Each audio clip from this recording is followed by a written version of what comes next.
And there's more fallout this morning over the possible link between cell phones and cancer. All right, many are now asking if how we use our cell phones makes any kind of difference in terms of the level of risk that we face. 10 of Your Side's David Culver is here with what experts say cell phone users should know. And I guess the bottom line here is not to necessarily panic.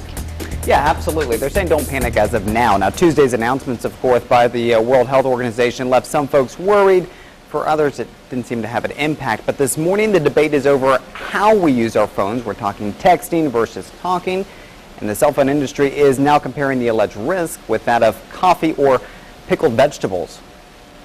By now, you've probably heard holding a cell phone to your ear for an extended period of time might be linked to an increased risk of brain cancer. Well, they need something more definitive as far as I'm concerned. I'm not necessarily convinced that it's a problem, but I'm certainly concerned by it. The division of the World Health Organization has pulled all the available data on the subject and says there is limited but credible evidence linking cell phone use and brain tumors called gliomas. But just like the classic childhood game of telephone, the key message often gets muddled. We certainly don't need to panic and think that, yes, cell phones indeed cause cancer, because that's not the case at all. While the WHO has now classified cell phones as possibly carcinogenic, the cell phone industry points out coffee and pickled vegetables are also classified as such and says, quote, this does not mean cell phones cause cancer.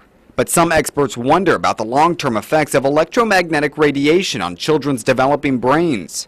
Their skulls are thinner, and as a consequence, these effects may be somewhat more robust in children. The good news, there doesn't seem to be any increased risk when a cell phone is held away from the head, and many young mobile phone users let their fingers do the talking. I don't usually talk on the phone too much, I usually just text. Texting using the speaker or an earbud and microphone could help reduce any potential risk if you are concerned.